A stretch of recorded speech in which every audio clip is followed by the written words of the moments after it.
Hi, GraceKids families. I'm Kate Weimer, and I'm the director here at GraceKids.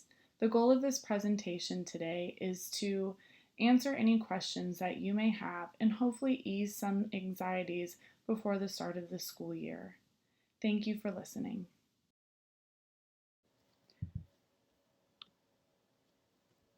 As of right now, we will start September 9th. We do follow Conroe ISD, who has chosen to do remote learning for the first few weeks of school. It fortunately does not affect us right now. The other thing on your calendar in September is Meet the Teacher. We will plan to do something on September 2nd, but it may look a little different than what we've done in the past. It may be virtual, it may be in small groups, but we will let you know and give you more details when that time comes. And also, any special events that have been planned for group gatherings have been postponed until further notice. The biggest way to keep children safe this year is through mitigating contaminants. And we have been able to implement a few or all of these things in our stay and play this summer, and it has worked very beautifully.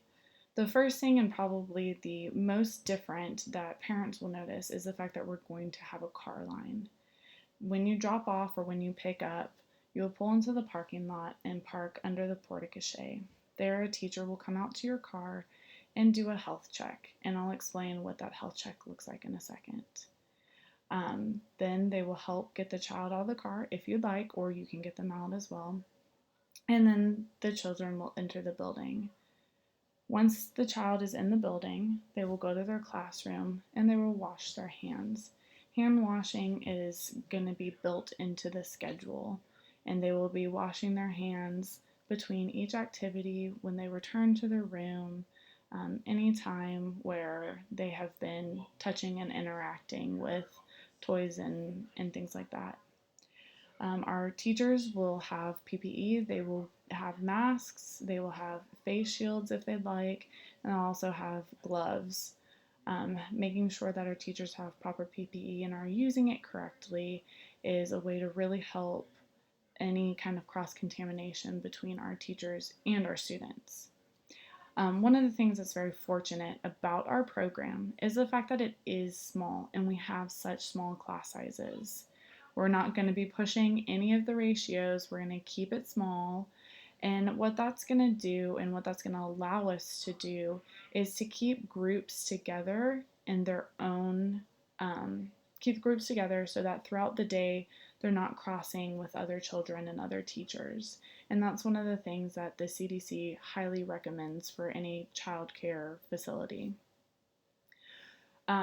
They still will be able to enjoy recess. They still will be able to enjoy their specials.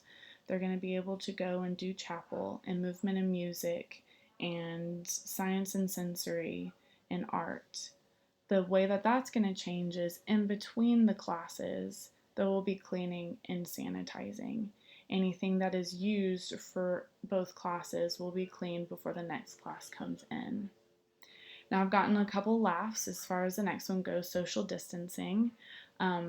We are a preschool, and interaction between children is incredibly important and probably one of the biggest reasons that your child is here. We are going to socially distance where appropriate. And what that will look like is times like when children are eating, when they're doing circle time, when they're standing in line. We will keep them spaced out a little bit more than normal. And so we might implement picnics, or we might implement using our play centers as an eating place. Those are times where children are touching their face and their saliva and everything as a part of that. So keeping kids spaced out during that time is where we're going to try to do that. And then children will wash their hands and we'll go on.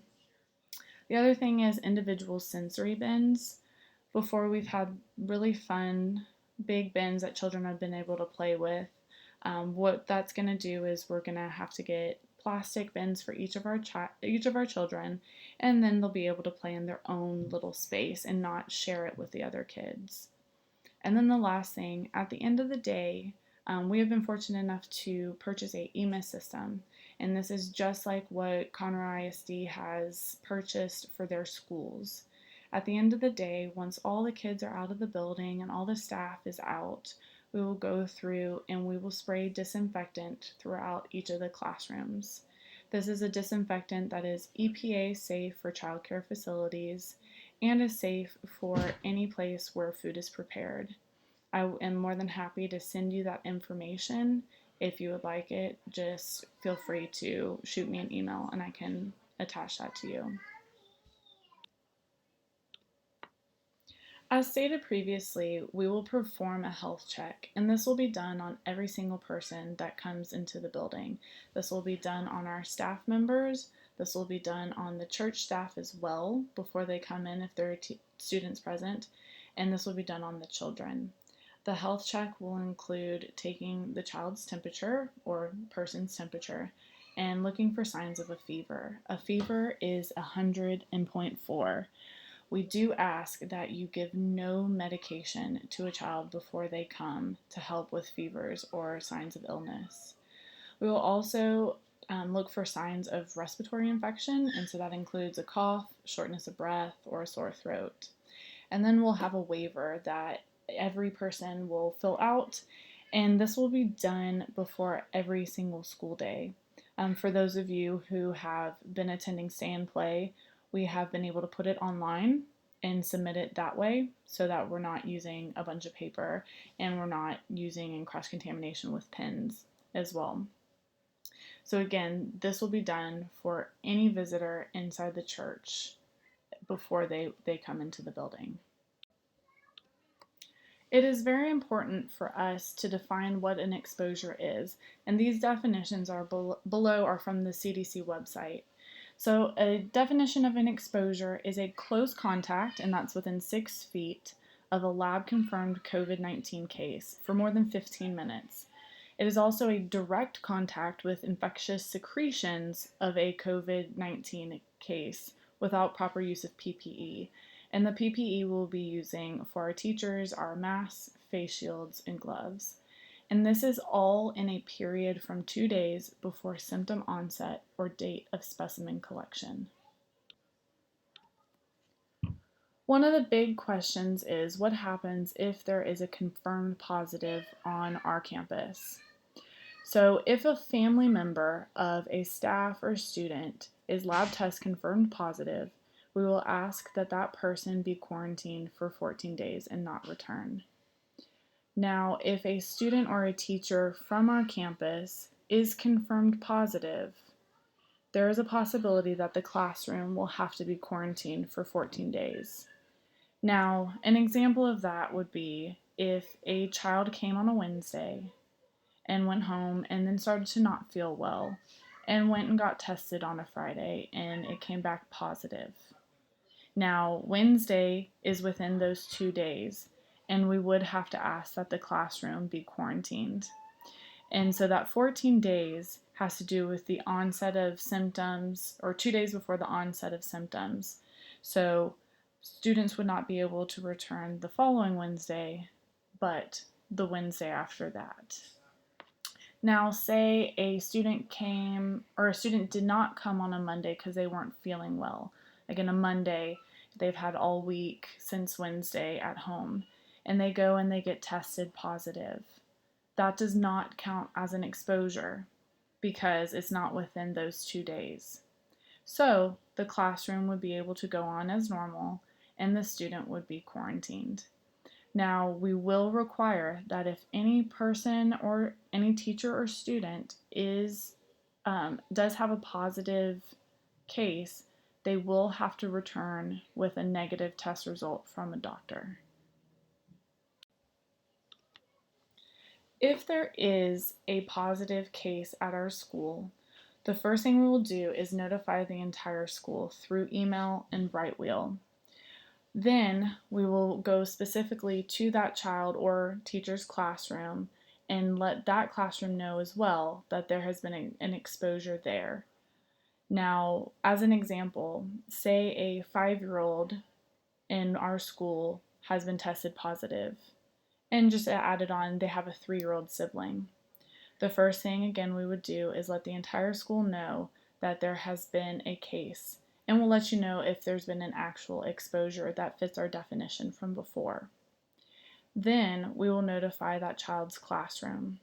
We'll let them know that a student from their child's class has had a positive test.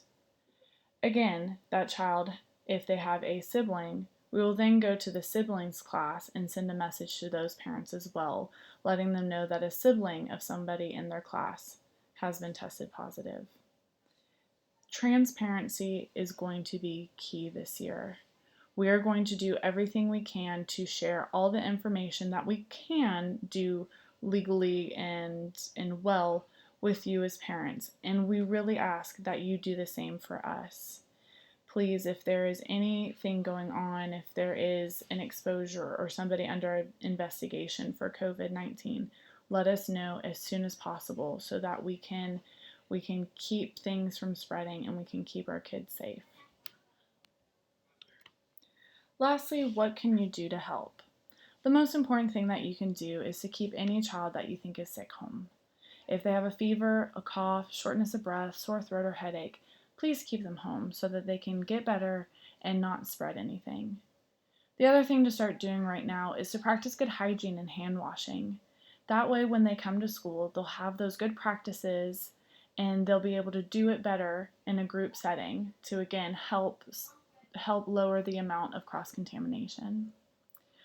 Another thing that you can do is help practice child independence. When the kids come in, and again, it'll be an age-appropriate thing, we're going to have the kids unpack their backpacks. We're going to ask that the kids try to open up their own snacks and open up their own lunches. If you are able to pack things that are easily opened by your child or practice them opening these things at home, that would do a lot to help with the cross-contamination between staff and children. The last thing is label, label, label. If you send something with your child to school, make sure their name is on it. Again, this helps with cross-contamination between the students' things. Our children are going to have their own supplies that they will keep and take care of themselves. They're going to have their own sensory bins and items that will be personal to them. So if you can help label jackets, water bottles, lunches, snacks, then again it helps from other children touching or eating things that aren't theirs. Thank you so much for taking time to listen to this presentation. If there are any questions that I did not answer, please feel free to send me an email and I will get a response to you as quickly as I can. Also, tomorrow morning we plan to send out a survey. The survey will ask if you plan to have your child attend this fall or if you need to withdraw your child from the program for this school year. Please, if you could, answer that as soon as possible so that we can get a better idea of what our roster is going to look like and what our staffing needs are going to be. I hope that all of y'all stay safe. I miss all your kiddos and I can't wait to see y'all soon. Thanks.